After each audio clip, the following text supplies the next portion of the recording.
welcome to Library Lovers. Apologies for that slightly delayed start. I'm not sure what gremlins are in the system tonight, but sit tight because we are very excited about a Christmas collaboration tonight with Maya Linnell's Library Lovers and Ben's Book Club with Ben Hobson, brought to you by the Libby Overdrive app for libraries across Australia. Throughout the year, we have had so much fun chatting with different guests about fabulous books on both of our shows, and we are doing something extra special for this festive episode. We're collaborating to speak to you about books, writing, reading, flower farming, podcasting, and libraries. Now, I'm your host, Maya Linnell. I'm a journalist. I'm the author of 4 rural romance novels with Allen & Unwin, and I am passionate about books, baking, gardening, and libraries. And I'm Ben Hobson. Hello, everybody. Welcome to tonight. I'm the author of 3 novels. I've got 2 out already, and 1 is coming out next February, which I'm very excited about, through Allen & Unwin. And I'm the host of Ben's Book Club, so it's really nice to be here and do this collaborative thing. We're in the festive season. I've got my cool hat. Everything's going on. I'm sure Maya's house smells very much like Christmas. And I'm coming to you live from Queensland. And tonight I'm talking to Maya about her awesome book, Paperbark Hill, which I loved, which I'm extremely keen to talk to you about because I don't normally read this sort of book. In addition to talking to Maya, we're going to also talk to 2 other fantastic guests. We've got floral designer Rebecca Noble from Dish the Dirt podcast, and she's going to be sharing some tips to help make our home floral and festive, which is awesome because I don't know anything about that, so I'm really interested in that. And then we'll be speaking to Mount Gambier librarian Christy Books to find out what's happening in the southeast of South Australia. So that's exciting too. Now, if that all sounds good to you, and it certainly does to us, then grab yourself a cup of tea or a festive glass of eggnog or a glass of wine and settle in for a fabulous night. Now, tonight's program is brought to you by Overdrive and the Libby app, plus your local library, bringing you digital content so that you can stream across your devices, audiobooks, magazines, and ebooks. We love hearing where you're tuning in from every month. So please tell us what you're reading, any questions you have for our guests, just pop them into the comments in the chat box and we'll try and get to them later. All right, now let's get into the swing of things by talking with Maya. We're going to start with talking about Maya herself. Now, you do a lot of baking, you raise orphan lambs, you're a best-selling author, and you write a lot, Maya, about the life that you live and love. Like, it's such an authentic slice of Australia that we read in your books. You're a keen bookworm, former rural journalist, radio presenter, and Library Lovers host. And Maya lives in rural Victoria with a menagerie of animals, sweeping gardens, which, if I'm correct, Maya, this is your garden, correct? Is that right? It is, Ben. I felt very, very excited to have my dahlias and my roses on the front cover there. It was pretty special when the team at Allen & Unwin suggested they might use some of my photos. So I was blown away and instantly went out and took another 6 million photos of the garden. And I bet you did. What you see in the front cover, it's actually an amalgamation. There's 3 photos. They're all from my garden, but they're from slightly different angles. So yeah, is that the one on the back as well? That's your place? Yeah, so right now, exactly where I'm sitting at my desk, I'm looking exactly at that scene. That's so cool. Yep, it's such a beautiful landscape. Like, you must just, like, I imagine you wake up and you just sort of go out there and have a cup of coffee or tea or whatever suits you and just look and enjoy, right? I mean, it's cultivated. It's just amazing. I love the trampoline too, which is in the book. You've got a trampoline in the book, right? It was hilarious because the first time I saw the back cover, because they made the front cover and I got to see that and I was delighted. And then I saw the back cover and I said, oh no, you've got the trampoline there. We better edit it out because, you know, it's not exactly what I expect to see on the back of a book cover. But I was very polite and said, you know what, there's a trampoline in the story and there's kids and there's families. The book is all about, you know, being outside, enjoying life. Let's keep the trampoline and see if anyone notices it. And only a few people have, but it's quite funny, I think. Yeah. But that's, you know, I grew up in the country and that's one of the things that I remember. I remember having a massive trampoline.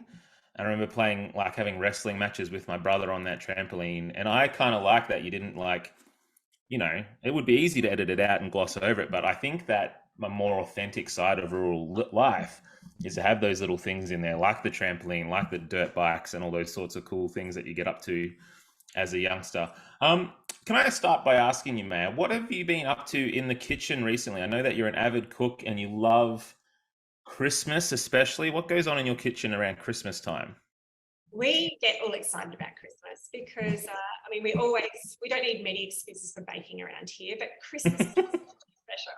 So one of the things that I thought I'd bring, I bought two props, and my Christmas cake, I have a wooden tin, and some people call this a coffin box. And so you can see in there, What? it's got the crumbs from previous cakes. You actually bake the cake in this, and the timber gives it a real, it keeps it really moist so it doesn't dry out, and you bake it. You put it in the oven, you put like a bit of cardboard down the bottom and some baking paper around the sides, and you're never allowed to wash it or else it will warp and go out of shape. Oh, okay. But yeah, you put it in the oven, turn the oven on once the cake's in there, only goes up to, I think, 130 degrees, and it cooks for a nice 4 hours and comes out really moist. So that is for my special Christmas cake, which I have sitting there in brandy and whiskey and rum for about 4 weeks, just marinating on the bench top. I'm kind of annoyed that I'm not enjoying whatever you did. I see on your Instagram feed too that you cooked something in there very recently? Yes, yes. So the special Christmas cake that I got the recipe off my friend who's an author, Fiona Lowe. She lives in rural Victoria, in regional Victoria as well. Yeah. And she shared this amazing recipe with me, which I've been making for years now. And yes, so that's in the oven today it was, and just delicious. So that's exciting. You put a bit of brandy butter icing on there. My dad Oh used to my always gosh. make If brandy you're ever butter. interested in being jealous about eating and cooking, then you need to go and follow Maya on Instagram because it's just, yeah, you're you're always doing some awesome stuff. And what's that other thing you have there? Gingerbread house. And this big hunk of wood here contains the gingerbread houses. So Whoa. when my children were very little, we started making these, and they all wanted one each. So they decorate them themselves. I just sit there and help glue together the bits that break, because occasionally, as you can see on the front here, this one's got a couple of patch ups that got knocked off the bench when we were putting them together. But the kids go crazy for them. They just love them. It smells, the kitchen smells like sugar and gingerbread. That's amazing. And they taste great too. It's this lovely alchemy of when you're making the gingerbread mixture on the stove top, and you put the all the spices in, and they're cooking with the sugar and the golden syrup, and the house smells like a Christmas candle. Yeah. And then That's that Christmas smell, right? That gingerbread smell. Like that is Christmas to me. absolutely. So lots going on in the kitchen, but those are the most recent exciting things.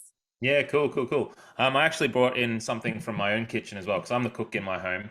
So I've actually brought in this. This is very special to me. I know it just looks like an ordinary chopping board. I mean, it's a very beautiful one, I think, but this is something my brother made for me. And he is an absolute gun with actual handyman stuff. And I am a real dunce, and I don't know how he does, like, he makes guitars as well. But he Oh, just out of the blue, he lives in, because I'm from Gippsland, which is in the book as well. But that's where he still lives. And just out of the blue, he sent me this beautiful chopping board. But you can see the size. It's actually very useful when I'm chopping like just one vegetable or something. It's a really handy little thing.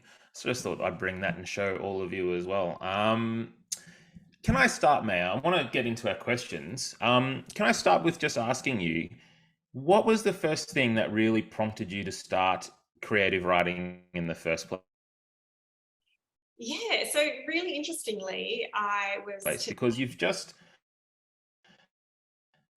kind of amazing.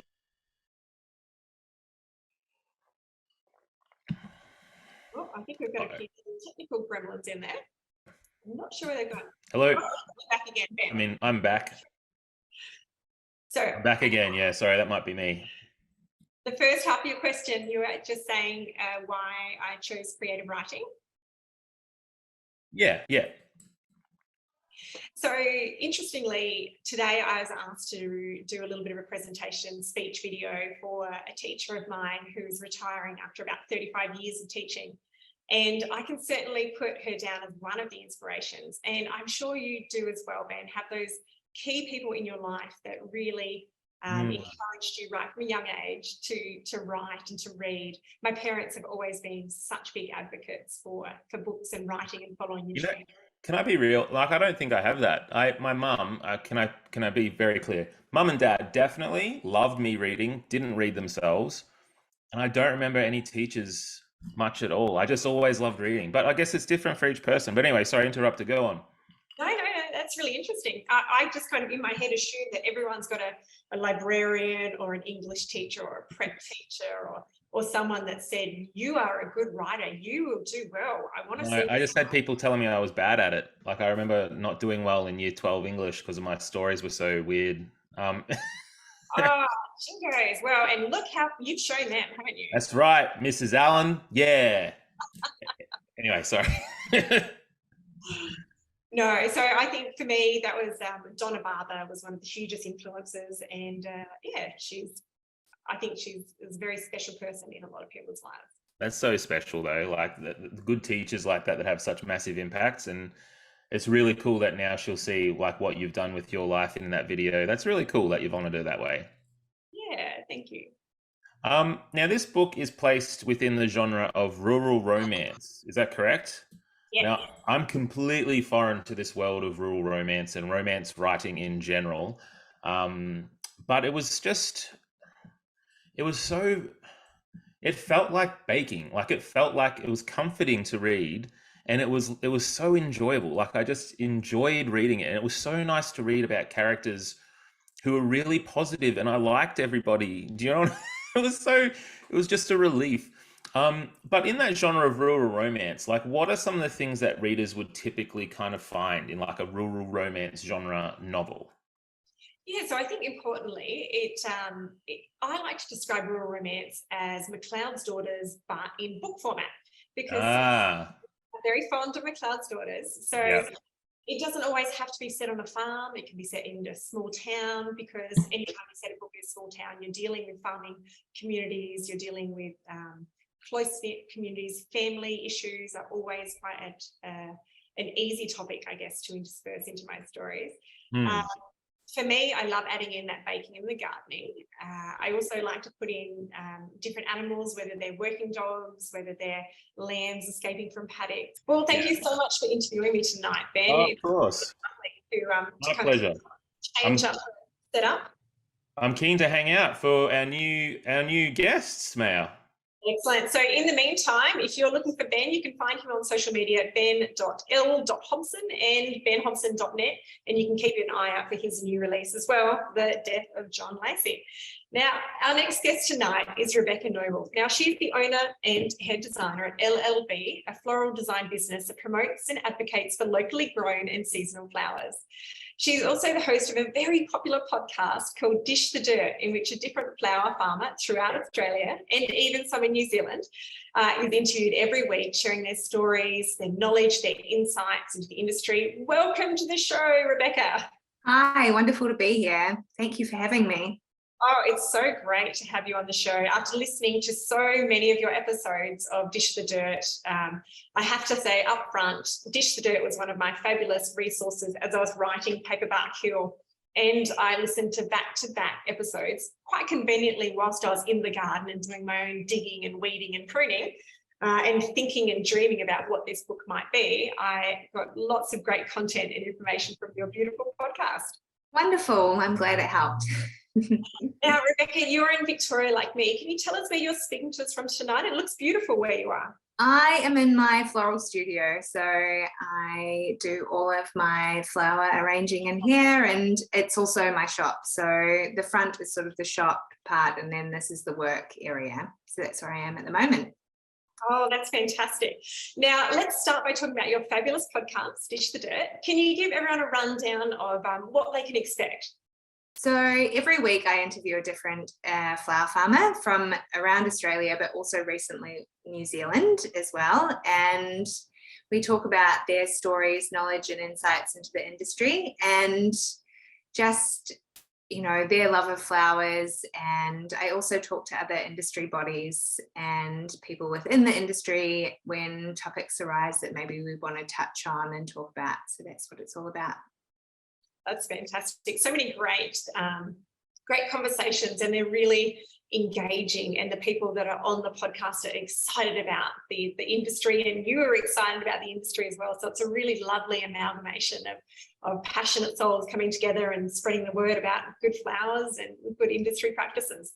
Yeah, it's great. That's what it was intended to be. I think I sort of found this gap when I was a florist, and I had my own business, of people not knowing where local flower farmers were. So during lockdown, I decided to start this podcast so that people could find out a little bit more about them, and also put a little bit more of a human element to the flowers, and just so that people could appreciate what they were buying more, I think. And one of the things that I loved, and through the research into the podcast, through your podcast, the whole grown, not flown movement, I was completely in the dark about the fact that there's no country of origin labeling on flowers. Like, people don't know where on earth they're getting their flowers from. They don't know how many carbon miles they've taken to get those roses from Mexico, to their Audi checkout or whatnot. I think it's a really beautiful thing to shine a spotlight on the fact that it takes a lot of effort and manpower and resources and resilience to grow good flowers and to grow them in Australia. So I think it's wonderful. Yeah, it's really important. And I think within that, it's just all about educating. So I guess that's the one thing that the podcast is about, is just educating people about where these flowers are coming from. And like I said, putting a human element to it so that people get a little bit invested into what they're buying. And being able to ask those questions when you go to your local florist, or when you're having an event, like, where do those flowers come from? That's the first thing you should ask always. And I think your florist would be able to tell you. And it's just also tying it into that seasonality as well, and using things that are seasonal and beautiful and perfect for the moment. I think that's what it's all about, grown not flown. And so a lot of people that are tuning in tonight would probably love some tips on some easy and affordable ways to kind of incorporate floral elements or foliage into their home this Christmas. I'd love you to share some tips or some suggestions on what they could do. Well, here's something I made earlier. So I have in here I've got a vase arrangement. So it's just in a vase that I picked up from the op shop yesterday. And then I really did challenge myself to do, it's quite hard to see on video, but I'll go through it really quickly. I challenged myself just to use what was in my garden. So I've got a bit of raspberry leaf. I've got some garden roses. I've got some Scabiosa pods. I've got blackberry in here. I think like wild blackberry just grows everywhere, so you can sort of find it on the side of the road. At this time of year, there's like beautiful grasses around everywhere, so that's always a good one to put in. There's some smoke bush, flowering smoke bush at the back, and also some wild apples in there. So I think that's the one thing about using local flowers that we need to change our mindsets about, is that, I don't know, at Christmas time, we don't have to necessarily have fir trees and pine trees and things like that. Even though they are here, you can look in your garden and find beautiful festive things like these roses, which are sort of a dark purpley color. And with the raspberries and the berries in there, it does have that Christmassy vibe. And also I've got little wild apples in there, which I found on the side of the road. So you can kind of do fun things like that instead of having to worry too much about having red and gold and spraying things and doing stuff like that. I think anything you find in your garden can work quite well. So I hope that helps. Yeah, I love that. Thank you for putting that focus on things that people can put together from just foraging as well, because I do find that even just walking down our paddock and to the beach, we've got these I think they're called bracken, these ferny type of bracken. Yeah, it's beautiful. And they're beautiful foliage that I never thought about putting in a bouquet, but just I made a challenge to try and just find some stuff. I think you would have these where you are too. Oh, where's my camera? Little bunny tail grasses. Yeah, and that, I think that that's something quite festive and fun too. And I mean, if you wanted to, which I don't recommend, but you could spray it a color if you wanted to, but if you don't, then it's better for the environment. Yeah, and I think they're beautiful, and using those those berries up the side of the road and the apples, because there are so many different apples self-sown on the side of the road here that nobody really cares about if you just nip off a branch or two every now and then. So that's a really lovely suggestion. Yeah, great. Now, what's something that people might be surprised to find out about floristry? That it is dirty. It's often pretty cold and it's lots of manual labor. So although it's very fun, and yes, we do get to play with flowers quite a lot, it does have its hard sides, like jumping in green waste bins or crawling around on the floor and, sweeping up things, or having to carry like very heavy buckets up, I don't know, 10 flights of stairs when you're at an event. Yeah, those are the things that maybe people don't talk about very often.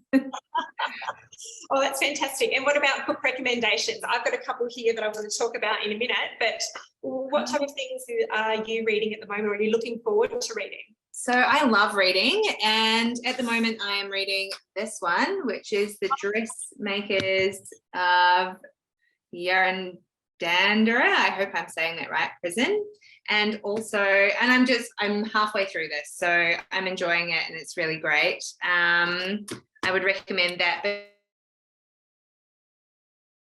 my favorite flower books I've picked up recently, and it is by Mel Baxter, and it's beautifully illustrated. There's just absolutely gorgeous flower pictures in here, and where you can find them in Australia when they're in season, and also how to grow them if you're wanting to grow them. So that is amazing. And I think anything, Australian wildflowers is something that's so important for our environment, and also just a great little thing that you can pop in your garden. And wherever you are around Australia, it does have the recommendations for what you can pop in.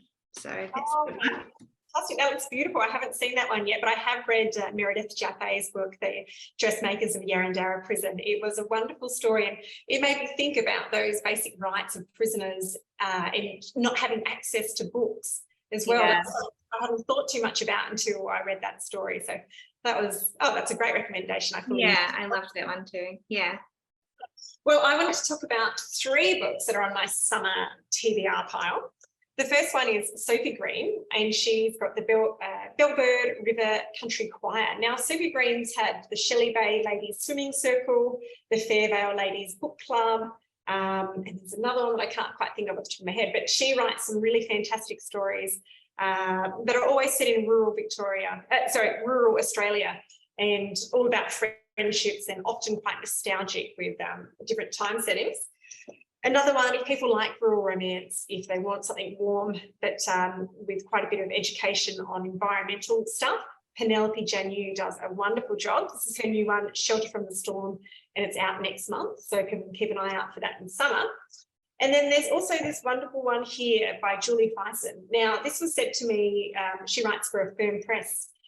And I think anyone who's got children that are out and about, particularly teenage boys, I think it's going to be a really crucial read. So I have a teenage son, and I'm both nervous and exhilarated to start reading this one. So that one's out already. It came out earlier this year. So people can keep an eye out for that one too. They look great. Yeah, look, it's always good to have a really good mix of different books, I think, to choose from, because you never know what you'll find in the different stories. Now, we've had a comment as well here from Chris Purchase. Thank you very much, Chris. It's lovely. I'm so pleased you're enjoying the interview.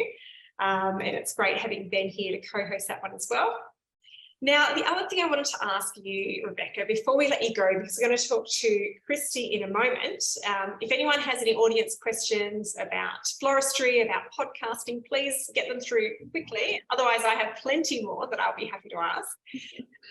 Library Lovers has been a love letter to libraries. Throughout the show, we've talked to people about what's special to them, about their local library or a memory from when they were young.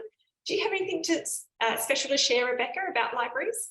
I've always loved libraries. I think as a child, my mum always took us to the local library every single week, and we could get puzzles and all sorts of things from our local library. So that was really great. And we used to take home stacks of books every week and get through those. But I especially love them being a mum now as well, and going down to my local library, Hillsville library and doing story time there with the girls. It's such a great way to get out, and especially now that it's been raining so much, it really fills in like, you know, half a day going down there and getting bits and pieces. And I just think it's such a wonderful resource for the local community.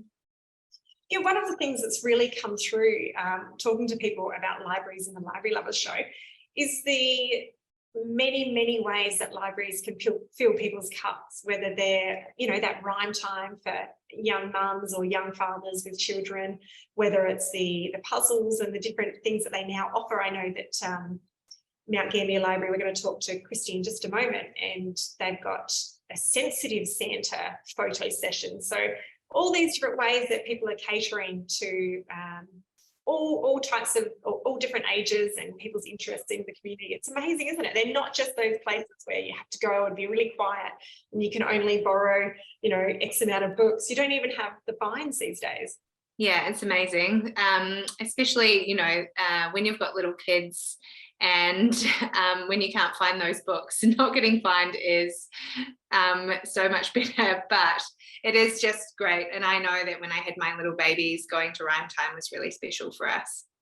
Oh, that is fantastic. I'm glad your local librarians, I'm sure they'd be very happy to hear that. All right, well, it has been so lovely speaking to you tonight, Rebecca. If people want to follow along, whereabouts should they find you? You can find me on LLB Florals on Instagram, and you can also find the podcast on I don't know, Apple Podcasts, Spotify, anywhere you get your podcasts from, or you can find it also on Instagram, and it's Dish the Dirt podcast. You can also, through the Instagram, you can find the podcast link. So that's a good way of being able to listen to them. And just before we let you go, you've also got a calendar. Can you briefly just tell us about that? Yes, I should have had one in my hands, but I don't.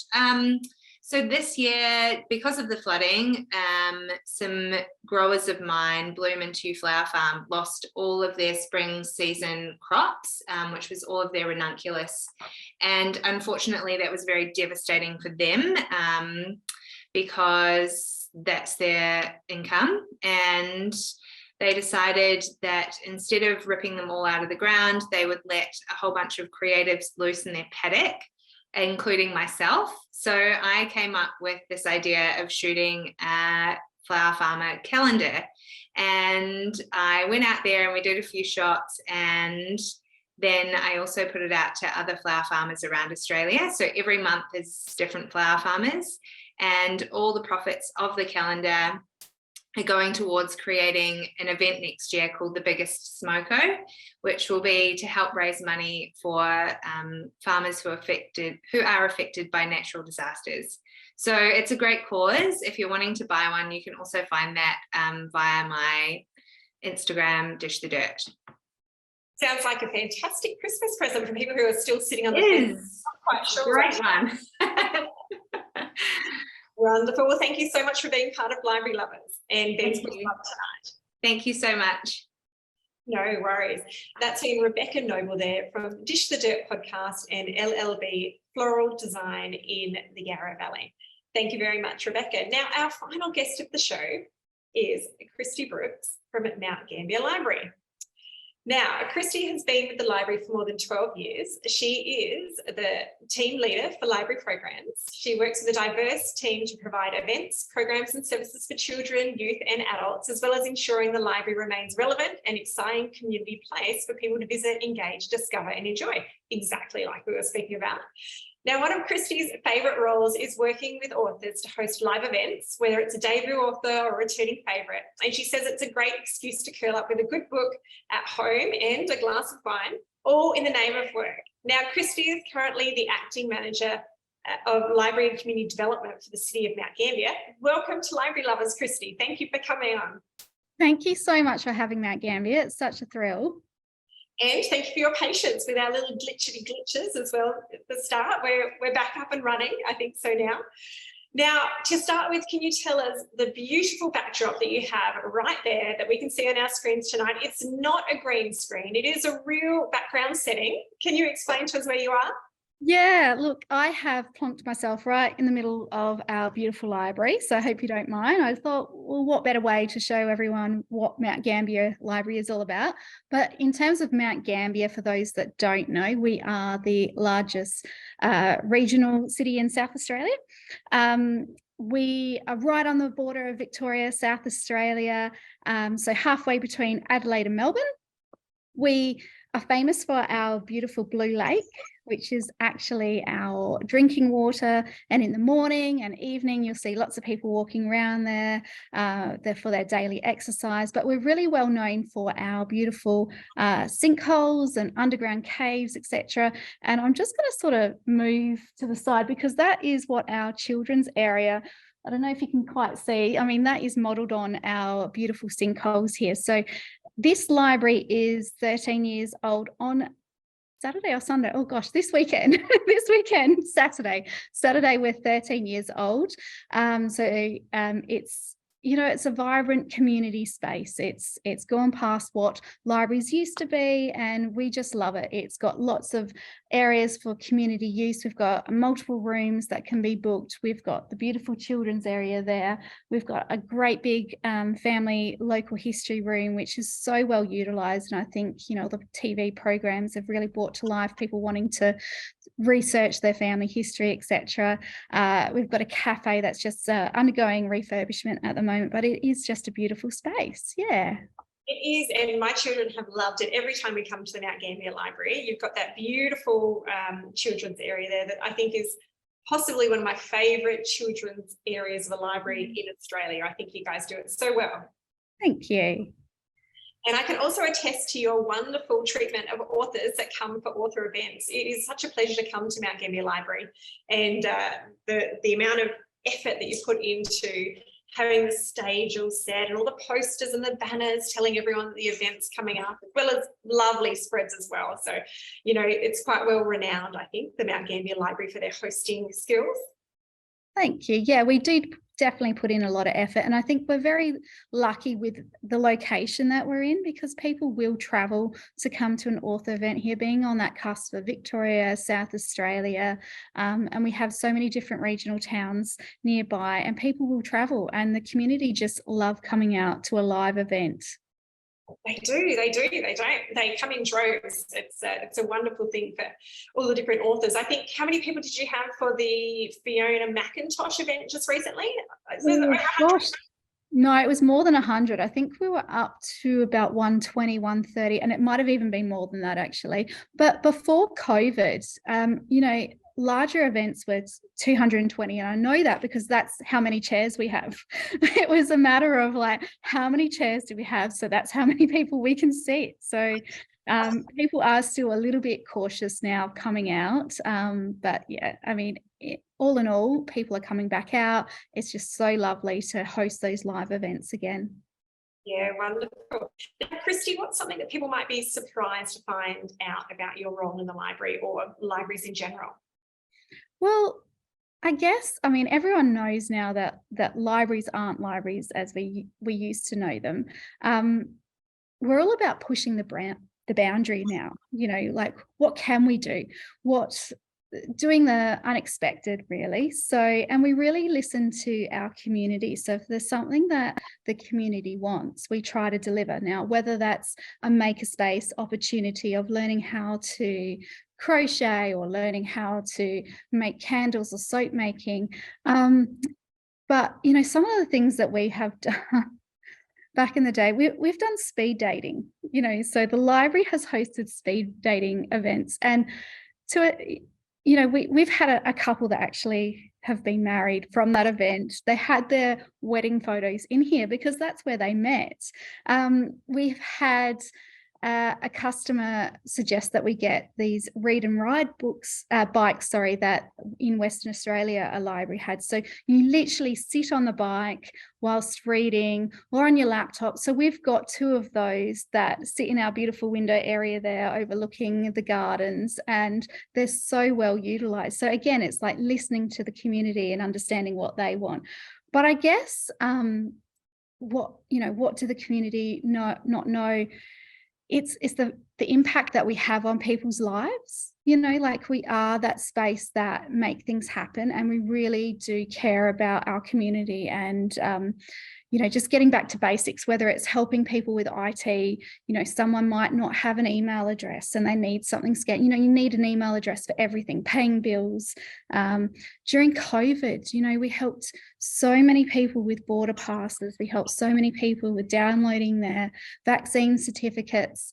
And I think one of the most rewarding things for our staff we're helping people connect with families that were over the border. So there were people that, you know, were given a device by maybe a family member, but that family member had no idea how to connect to Messenger or any video messaging. And we were kind of there through it all, where grandparents saw their grandchildren for the first time in a year, or, you know, reading them that bedtime story. And it really does make a difference. And it brings a tear to my eye, just the thought of us being able to do that for someone in the community. That is so touching, Christy. It makes me feel a little bit teary too, because we live just that other side of the border, and we had the issues as well, that we could not cross 90 kilometres, one little border, to see my family. And I know many people were split up by all the lockdowns that went on. So I can certainly empathise with those people, and how beautiful for you guys to be able to help them with that reconnection with their family. That is so special. Yeah, definitely. Now, I know that you are very handy in the kitchen, Christy, and on Library Lovers, we always talk about what's happening in our guests' gardens or what's happening in our guests' kitchens. So I wanted to quickly share the beautiful sweet peas. We're talking about sweet peas. I've got these growing in about 10 different spots in my garden. I've got white ones over here, and pink and white ones over here, and purple lilac ones over there. And I'll tell you what, they smell divine. So that's my little garden show and tell. How about you? Look, as you know, because we do share some Instagram posts, etc., I love being in the kitchen. For me, Christmas is always such a busy time. You know, being in the kitchen for me is therapeutic. Like, I don't have any creativity. I'm not arty. I don't play a musical instrument. But for me, being in the kitchen and being able to cook and prepare a meal is my craft or my escape. And if you're coming to my house, because I love hosting, I love having a full table, love having people around. If you're at my house, it's my way of showing I love you and I'm looking after you, and I love that. So Christmas for me is usually a little bit crazy. Having family around, I like to have canapes on arrival. I like to be looking after the little ones, and they feel special with their own canapes. And then we have a multitude of meats, loads of delicious roasted vegetables, crispy potatoes, and various desserts. But this year is very different for me. So I am having Christmas dinner with my husband the whole day, just the husband and I. So I can't let the family miss out without having a get together. So we are going to host Christmas Eve brunch. So very new to me. As I said, I love cooking, but I'm not a baker. But I thought this will be a wonderful opportunity to have everyone together. I'll do some croissants, some fresh fruit, and then typical Christy has kicked in, and that has elevated just that little bit. So I've got this beautiful tasting board that is the length of my dining table. And so now I'm probably going to throw in some mini frittatas, some beautiful blueberry muffins, some lemon curd, all sorts of lovely things. But it did occur to me yesterday, because I knew that we were talking, I thought, my niece and nephew are going to be devastated if I have them around for a breakfast event and there's no pancakes. But then that defeats the purpose of me wanting to sit down at the table and enjoy. So I thought, I think we can do a pancake bake slab thing. Like, I wasn't quite sure. So knowing that we were chatting tonight, we have got a beautiful multifunction room behind me here, and it has got a small kitchenette. So I have had a bit of a test run tonight on making a buttermilk strawberry pancake slab, which has got maple syrup and will serve a cream, etc. So that'll be part of this tasting board.